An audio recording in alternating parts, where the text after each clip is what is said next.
नमस्कार दोस्तों। आज हमारे साथ 91.2 NIVH हेलो दून पर एक बहुत ही विशेष मेहमान है हमारे साथ। आप हैं KR भट्ट सर, जो कि रजिस्ट्रार है श्रीदेव सुमन उत्तराखंड यूनिवर्सिटी टिहरी गढ़वाल में। तो सर, सबसे पहले आपका बहुत बहुत स्वागत है हमारे आज के कार्यक्रम में। बहुत बहुत धन्यवाद मैडम। मैं सभी इस संस्थान के सभी लोगों को, आप लोगों को पहले सर्वप्रथम अपना नमस्कार स्वीकार करने के लिए कहूँगा। स्वीकार करें मेरा नमस्कार। मुझे आज यहाँ पर NIVS में आने का बहुत एक सुनहरा अवसर मिला है, क्योंकि ये संस्थान जो है जाना पहचाना है। और मैं कई साल जब पहले देहरादून में रहता था तो देखता था इस संस्थान को, तो यहाँ पर दृष्टिबाधित संस्थान यहाँ पर लिखा हुआ था। तो हम लोगों की इच्छा थी कि कभी एक बार पहले आना भी एक बार संभव तो हुआ वो अंदर, लेकिन एक जाहिर सी इच्छा होती है कि जो संस्थान हमारे समाज के दिव्यांगों के लिए काम कर रहा है, उनके उत्थान के लिए काम कर रहा है, एक समाज के हित के लिए काम कर रहा है, जो हमारे समाज से जो बच्चे अलग हैं, जिनकी पहचान ही अलग बना दी गई है, तो उनको एक सामाजिक दायरे में ला रहे हैं। उनका आप शैक्षिक कहिए, उनको रोजगार परक जो है उसके लिए संस्थान काम कर रहा है। तो मैं सर्वप्रथम इस संस्थान के जो डायरेक्टर हैं डॉक्टर हिमांशु दास जी, उनकी पूरी टीम और आप जैसे लोगों को मैं बहुत बहुत हार्दिक बधाई भी देता हूँ और शुभकामनाएं देता हूँ कि आप इस स्तर पर और पूरे राष्ट्रीय स्तर पर, और बल्कि राष्ट्रीय नहीं, मैं कह रहा हूँ अंतर्राष्ट्रीय स्तर पर भी आप इसमें काम कर रहे हैं। तो ये हमारे लिए और हम जैसे लोगों के लिए बहुत ही सौभाग्य की बात है।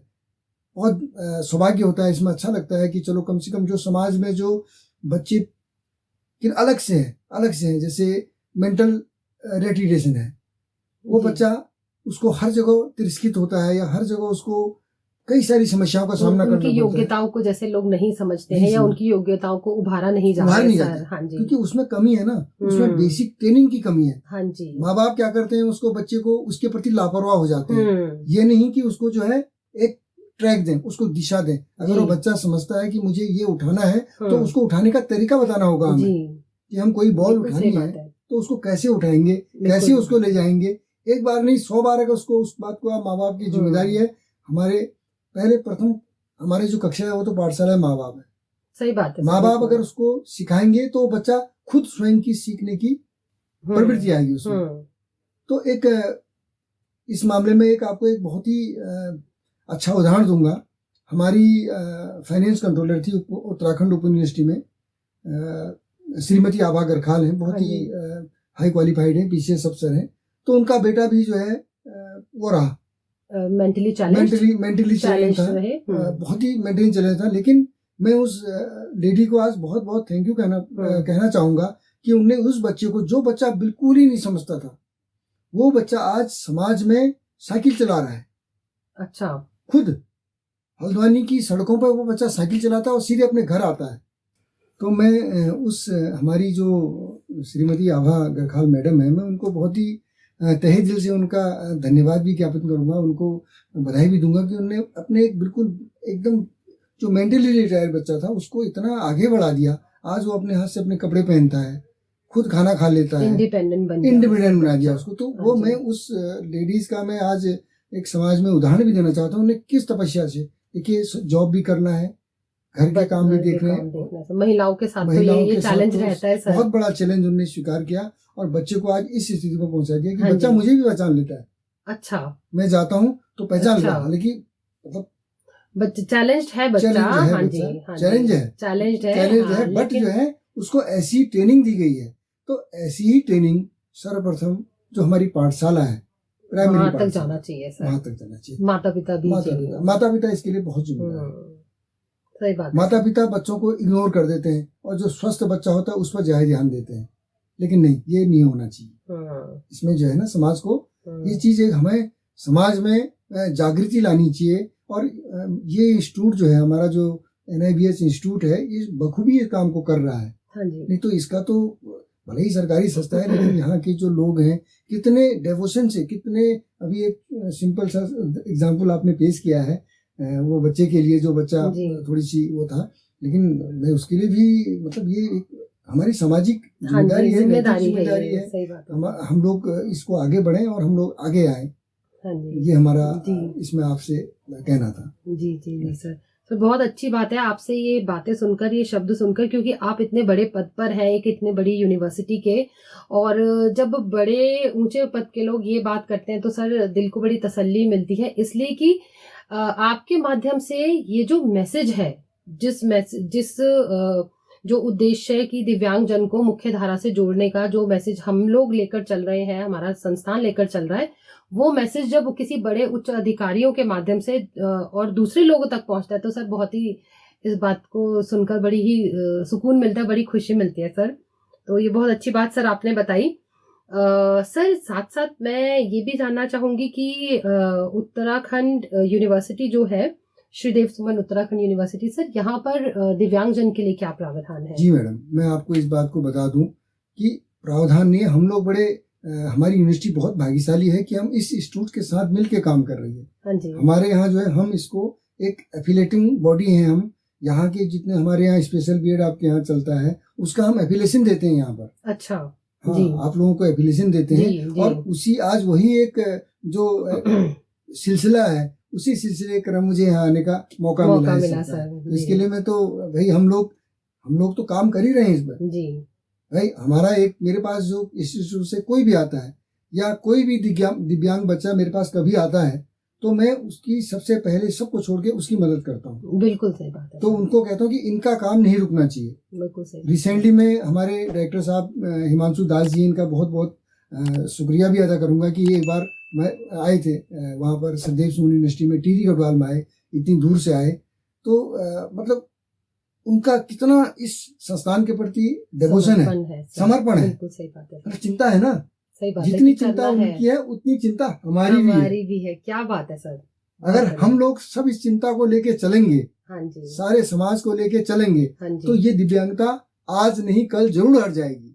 सही बात। ये मेरा आपसे वादा है, प्रॉमिस है, और हम लोग तो इसके लिए काम कर ही रहे हैं। और हमारा ये अभी आपके यहाँ 10 कोर्स रिकॉग्निशन हमने करने हैं जी, अलग अलग जी। अभी मेरे पास आपके यहाँ का प्रस्ताव आया है। हाँ, तो हम लोग तो सबसे बड़े इस इंस्टीट्यूट के साथ मिलके काम करने वाले हैं। बहुत बढ़िया बात है, ये हमारा तो सौभाग्य भी है जी सर। हम लोग जो बच्चे मुख्य धारा से हटके हैं, जो बच्चे समाज से तिरस्कृत भी हैं, एक प्रकार से आप मानते हैं कि एक बच्चा, दिव्यांग बच्चा स्कूल में जाता है, 10 बच्चों के साथ बैठता है तो उसको हर बच्चा समान अवसर मिले नहीं मिले, हाँ जी, नहीं, हर बच्चा उसको टॉन्टिंग करता है, उसको कहता है कि अरे भाई ये तो ये है। सही बात है सर। 10 एक हो जाते हैं, वो अकेला रह जाता है, फिर वो फ्रस्ट्रेट हो जाता है, तो घर में आता है, कहता है कि मैं तो नहीं जाऊंगा कल से स्कूल, या अपनी वाणी व्यक्त करता है, जैसे भी है। अगर बैठे कोई हियरिंग जो है डिसेबल है, इम्पेयर्ड बच्चा है, डिसेबल है, तो उसको लेके आप एक जनरल बच्चे के बीच में बैठेंगे तो उसको वो ट्रीटमेंट नहीं मिल पाता है, टीचर भी वो ट्रीटमेंट नहीं दे पाता है जो उसको मिलना चाहिए। सही बात है सर। तो वो ट्रीटमेंट के लिए ये संस्थान जो है सबसे बड़ा उपयोगी है। बिल्कुल भाई, यहाँ पर भले ही आपने दृष्टिबाधित संस्थान लिखा हुआ है, एक नाम इसका दृष्टिबाधित, लेकिन यहाँ पर मैं समझता हूँ कि लोकोमोटिव डिजीज, हेयरिंग और सभी प्रकार के यहाँ पर जो भी दिव्यांगता है उसके यहाँ के बच्चे पढ़ते हैं। मैं अभी देख रहा था आते समय, तो मुझे तो बड़ा खुशी है कि स्पेशल सरकार ने और भारत सरकार ने जो ये संस्था यहाँ पर स्थापित की है, तो ये तो बहुत बड़ी ऐतिहासिक बात है। और इस बात के लिए तो बच्चों को हमें यहाँ से समर्थ करके भेजना है। ऐसे ऐसे बच्चे हैं जो हमारे, अब हम इसमें और एक काम और कर रहे हैं, इसमें पीएचडी भी करवाएंगे अब। क्या बात है सर, बहुत बढ़िया। हाँ, हमने पीएचडी का प्रस्ताव रखा हुआ है जी। डॉक्टर साहब का, हमारे डायरेक्टर साहब का, यहाँ के जो इंस्टीट्यूट के डायरेक्टर हैं दास साहब हैं, उनके जो टीम है, उनके एचओडी हैं मिस्टर पंकज कुमार है, पंकज जी हैं, शिरपुरकर जी हैं, और एक डॉक्टर विनोद के। तो इन लोगों का प्रस्ताव आया है। ये लोग मुझे पर्सनली मिलते भी रहते हैं और मैं ये कहते हैं कि साहब हमें पीएचडी करवाइए। हम कहाँ जाएंगे, लेकिन हम करवाएंगे। सही बात, ये हमारा प्रॉमिस है संस्थान से। बात है सर। तो नहीं कराएंगे तो कैसे समाज आगे बढ़ेगा? सही बात है। ये लोग कैसे आगे बढ़ेंगे? हाँ जी। तो ये हमारी चिंताएं हैं। हमारी चिंताओं में हम आप लोगों को छोड़ेंगे नहीं पीछे, आगे बहुत धन्यवाद सर। बिल्कुल जी, हाँ जी, बिल्कुल सर। और सर इसके साथ साथ मैं ये जानना चाहूंगी कि सर छात्रों के लिए सर, जो आपको सुन रहे हैं होंगे हमारे दिव्यांग छात्र, उनके लिए सर आपका क्या मैसेज आप देना चाहेंगे? नहीं, मैं छात्रों से मैसेज ये मेरा रहेगा कि आप कभी भी जिंदगी में निराश न हो, हताश न हो, आगे बढ़े। इस संस्थान में जो आप सीख रहे हैं वो आप, अगर आपके साथ कोई और बच्चा मिलता है, इस प्रकार का आपको बच्चा कोई दिखता है, तो आप उसको भी मोटिवेट कीजिए, उसको भी समझाइए, उसको भी समाज में जोड़िए। उससे कहिए कि नहीं, जो एक स्वस्थ बच्चा कर सकता है, एक दूसरा बच्चा भी जो दिव्यांग बच्चा है वो भी उस काम को कर सकता है। लेकिन आवश्यकता इस बात की है, हमें एक कदम आगे चलना है, तो हमारे साथ पूरा कारवां चलेगा। लोग चलते गए, कारवां बनता गया।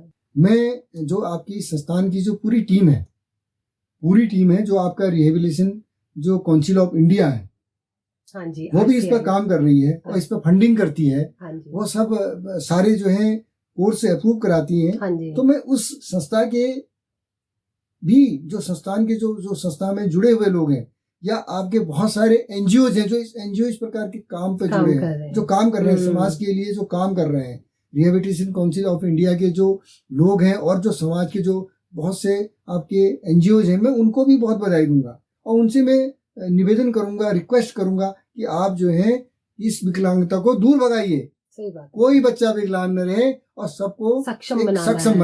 अक्षम नहीं रखना है किसी को, बिल्कुल सशक्त बनाना है। सशक्तिकरण ही हमारा एक जो है ध्येय होना चाहिए, हाँ, एक लक्ष्य होना चाहिए, एक हमारा एक टारगेट होना चाहिए। उस टारगेट को हम पाए तभी हम जो है समाज में रहने के योग्य हैं। हमारा समाज बेकार है अगर हमारे साथ कोई दिव्यांग बच्चे के साथ अगर इनजस्टिस हो रहा है। बिल्कुल हम देखते हैं ना, आज के टाइम पे बहुत सारे लोग सड़कों पे दिव्यांग घूमते हैं, क्या है, उनकी प्रॉपर ट्रेनिंग नहीं है, देखभाल नहीं है। क्योंकि माँ बाप का ये छोड़ो, क्योंकि ये सब कुछ इसमें हम लोगों को स्लम बस्तियों में इस पर काम करने की जरूरत है। बिल्कुल सही बात है सर। इस पर काम करने की संस्थान को जरूरत है।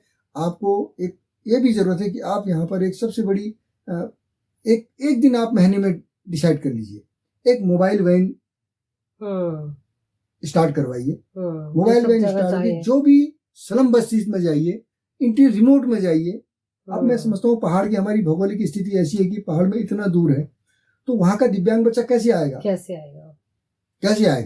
और सबसे बड़ी बात है, जो उसको उसके लिए हमने मोबाइल वैन के अगर हम व्यवस्था करेंगे तो एक तो हम वहाँ पर स्पॉट काउंसलिंग कर सकते हैं। बिल्कुल सही बात। उनके माँ बाप को समझा सकते हैं। सही बात है। अवेयरनेस वहाँ से शुरू करते हैं। बिल्कुल, बहुत अच्छा आइडिया है सर, बहुत बढ़िया आइडिया है। तो ये काम हम कर सकते हैं। हाँ जी। और सबसे बड़ी बात है, मैं एक प्रैक्टिकल प्रॉब्लम और भी देखा हूँ और भी समझता हूँ। मेरे जो समाज में देखता हूँ, जो दिव्यांग बच्चे हैं उनके जो सर्टिफिकेट बनने में बहुत सारी कठिनाइयाँ होती है। हाँ जी। बड़ा सरकारी सिस्टम उनको बहुत झुलाता है। तो उनके लिए मेरा एक मैसेज है कि उस सिस्टम को भी दुरुस्त किया जाए, उनके साथ जोड़ा जाए, उनको समझाया जाए ये भी हमारे ही हैं, अपने लोग हैं। सही बात है सर, बिल्कुल सही बात। ये आ रहे हैं आपके पास सर्टिफिकेट के लिए, तो इनको भाई सही बात है सर, बिल्कुल सही बात है। इनको सम्मान, इनका जो है सम्मान कीजिए। ये नहीं कि ही इज डिसेबल, नो। सही बात है सर, बिल्कुल। तो ये तो सर ने जैसे एक बात कही कि मैं अकेला ही चला था जानिबे मंजिल मगर लोग साथ आते गए और कारवां बनता गया। तो दोस्तों, आज के इस कार्यक्रम में हमारे साथ रहे डॉक्टर KR भट्ट साहब। आप रजिस्ट्रार हैं श्री देव सुमन उत्तराखंड यूनिवर्सिटी में, टिहरी गलवान में। सर, आपका बहुत बहुत धन्यवाद, आपने इतना कीमती समय हमें दिया। धन्यवाद मैडम, बहुत धन्यवाद। आप लोगों को भी धन्यवाद है। और इस संस्थान के जो हमारे डायरेक्टर साहब हैं, उनकी पूरी टीम को पुनः मैं उनका आभार व्यक्त करता हूँ कि यहाँ आने का अवसर मिला और आप लोगों से रूबरू होने का एक बहुत अच्छा